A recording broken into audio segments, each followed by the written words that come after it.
So here's what you missed in Canadian women's history.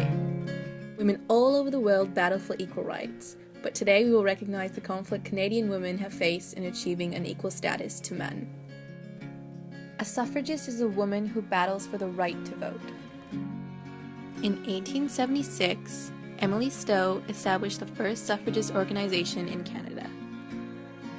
Feminists are those who fight for women to have equal rights with men. A century ago, feminists may have only been women. However, in this day and age, anyone who believes that women should have equal rights with men is considered a feminist. Lately I've been waking up alone.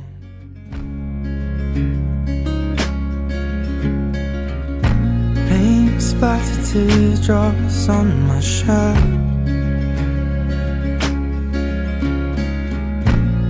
Told you I'd let them go, and that I'll fight my corner. Maybe tonight I'll call you after my blood turns into alcohol.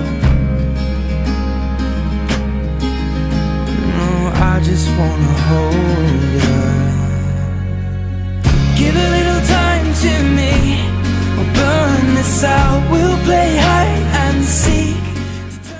In 1921, Azarine Cindy was elected to the Alberta Legislative Assembly and appointed to the cabinet.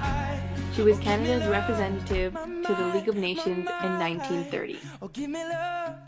Emily Murphy was the first female judge to be appointed in Canada in 1916. She was also a writer, politician, and advocate for women's rights. Nellie McClung was an influential politician who fought for equal pay for equal work. As well, she was an author of 16 books. Henrietta Edwards was an expert on the legal status of women and children in Canada. She fought for mother's allowance, which was government money to help families raise children. In 1917, Louise McKinney was the first woman to be elected to a provincial legislature. She was a suffragette and a strong supporter of the temperance movement dedicated to ending the consumption of alcohol. In World War I, women took over the men's workplace whilst the men went off to fight in the war. Their efforts on the home front helped to win the war and earn women new respect.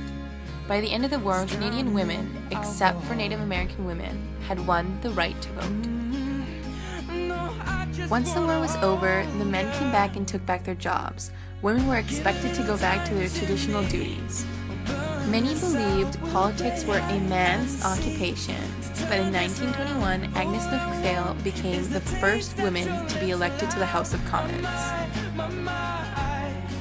During World War II, over 45,000 women joined the army.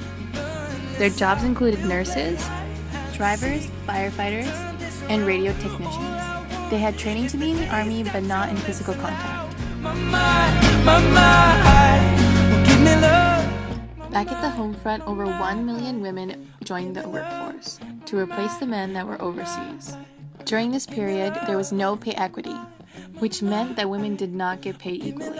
In this case, it was 20% less. The Canadian Charter of Rights was established in 1982, which guaranteed the rights equally to both men and women.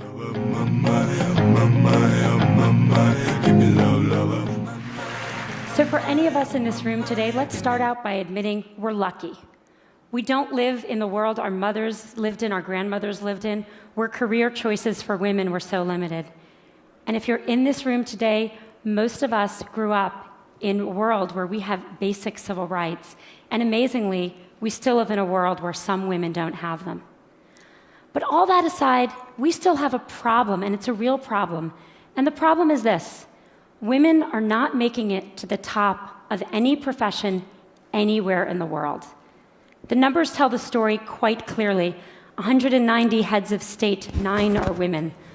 Of all the people in parliament in the world, 13% are women.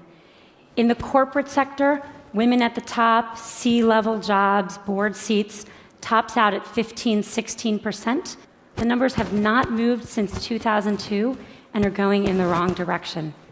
And even in the nonprofit world, a world we sometimes think of as being led by more women, women at the top, 20%. We also have another problem, which is that women face harder choices between professional success and personal fulfillment. A recent study in the US showed that of married senior managers, 2/3 of the married men had children, and only 1/3 of the married women had children.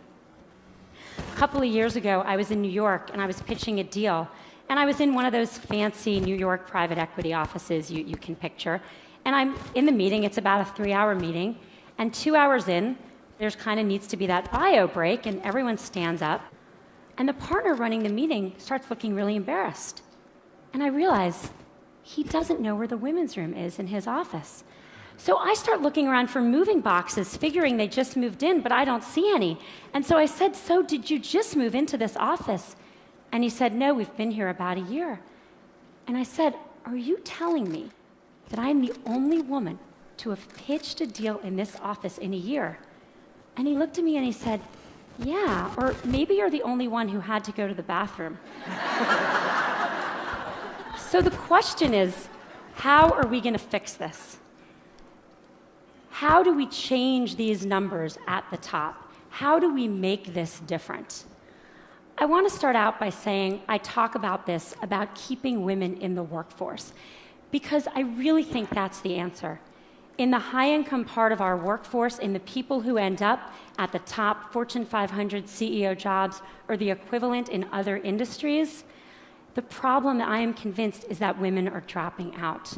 Now, people talk about this a lot, and they talk about things like flex time and mentoring and programs companies should have to train women.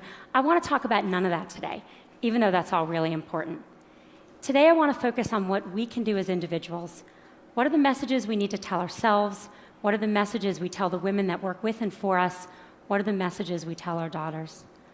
Now, at the outset, I want to be very clear that this speech comes with no judgments.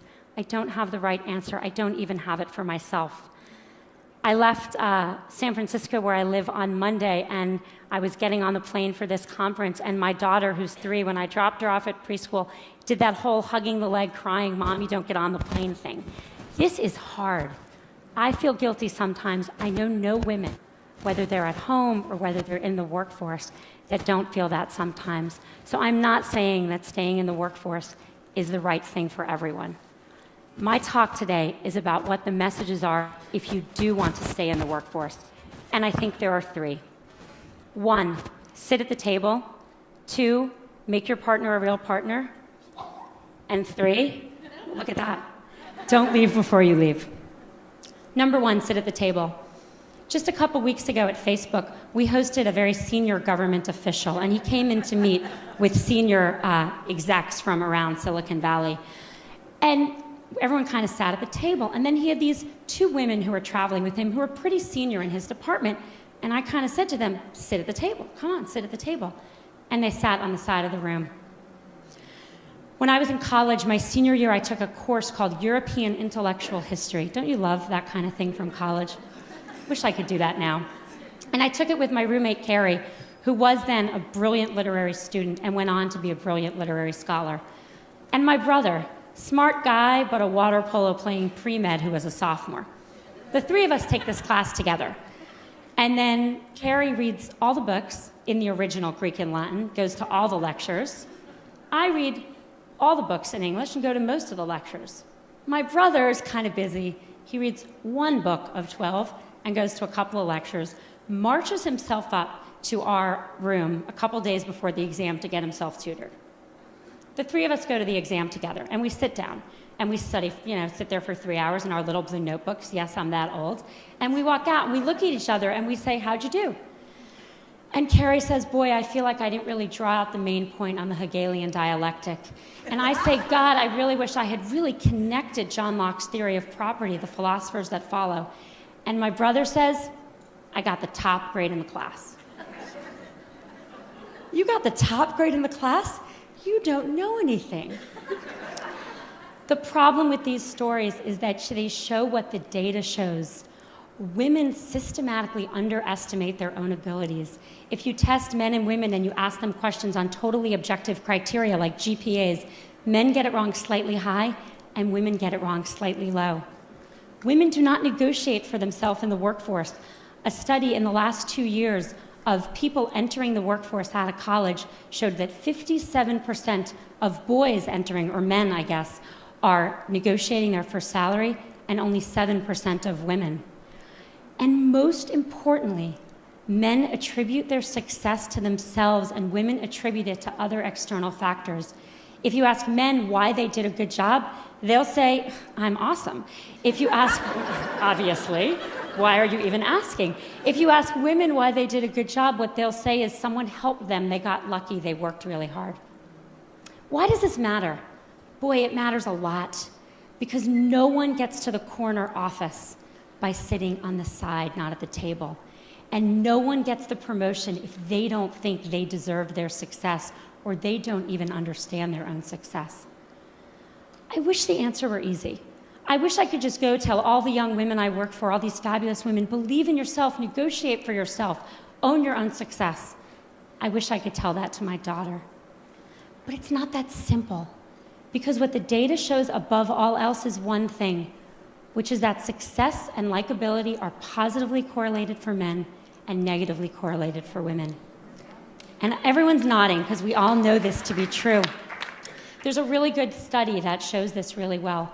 There's a famous Harvard Business School study on a woman named Heidi Roizen, and she's an operator in a in a company in Silicon Valley, and she uses her contacts to become a very successful venture capitalist. In 2002, not so long ago, a professor who was then at Columbia University took that case and made it Heidi Roizen. And he gave that case out, both of them, to two groups of students. He changed exactly one word, Heidi to Howard, but that one word made a really big difference. He then surveyed the students, and the good news was the students, both men and women, thought Heidi and Howard were equally competent, and that's good. The bad news was that everyone liked Howard. He's a great guy. You want to work for him. You want to spend the day fishing with him. But Heidi, not so sure. She's a little out for herself. She's a little political. You're not sure you'd want to work for her. This is the complication. We have to tell our daughter and our colleagues, we have to tell ourselves to believe we got the A, to reach for the promotion, to sit at the table. And we have to do it in a world where for them there are sacrifices they will make for that, even though for their brothers there will not. The saddest thing about all of this is that it's really hard to remember this, and I'm about to tell a story which is truly embarrassing for me, but I think important. I gave this talk at Facebook not so long ago to about 100 employees. And a couple hours later, there was a young woman who works there sitting kind of outside my little desk, and she wanted to talk to me. And I said, okay, and she sat down and we talked, and she said, I learned something today. I learned that I need to keep my hand up. I said, what do you mean? She said, well, you're giving this talk, and then you said you're going to take 2 more questions, and I had my hand up with lots of other people, and then you took 2 more questions, and I put my hand down, and I noticed all the women put their hand down, and then you took more questions. Only from the men. And I thought to myself, wow, if it's me, who cares about this obviously, giving this talk, during this talk, I can't even notice that the men's hands are still raised and the women's hands are still raised. How good are we as managers of our companies and our organizations at seeing that the men are reaching for opportunities more than women? We've got to get women to sit at the table. Message number 2, make your partner a real partner. I've become convinced that we've made more progress in the workforce than we have in the home. The data shows this very clearly. If a woman and a man work full-time and have a child, the woman does twice the amount of housework the man does, and the woman does 3 times the amount of childcare the man does. So she's got 3 jobs or 2 jobs, and he's got 1. Who do you think drops out when someone needs to be home more? The causes of this are really complicated, and I don't have time to go into them, and I don't think Sunday football watching and general laziness is the cause. I think the cause is more complicated. I think as a society, we put more pressure on our boys to succeed than we do on our girls. I know men that stay home and work in the home to support wives with careers, and it's hard. When I go to the mommy and me stuff and I see the father there, I notice that the other mommies don't play with him. And that's a problem. because we have to make it as important a job, because it's the hardest job in the world, to work inside the home for people of both genders if we're going to even things out and let women stay in the workforce. Studies show that households with equal earning and equal responsibility also have half the divorce rate. And if that wasn't good enough motivation for everyone out there, they also have more, how shall I say this on this stage? They know each other more in the biblical sense as well. Message number 3, don't leave before you leave.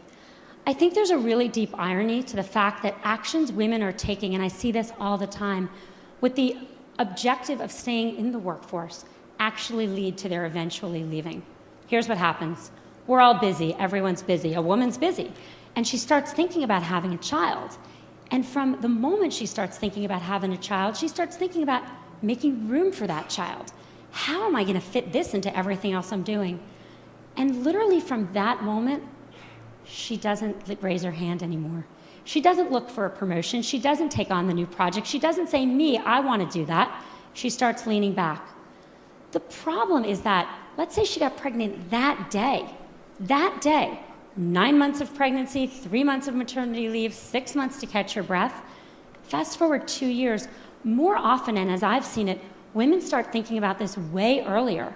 When they get engaged, when they get married, when they start thinking about trying to have a child, which can take a long time. One woman came to see me about this, and I kind of looked at her. She looked a little young, and I said, so are you and your husband thinking about having a baby? And she said, oh, no, I'm not married. She didn't even have a boyfriend. I said, you're thinking about this just way too early. But the point is that what happens once you start kind of quietly leaning back?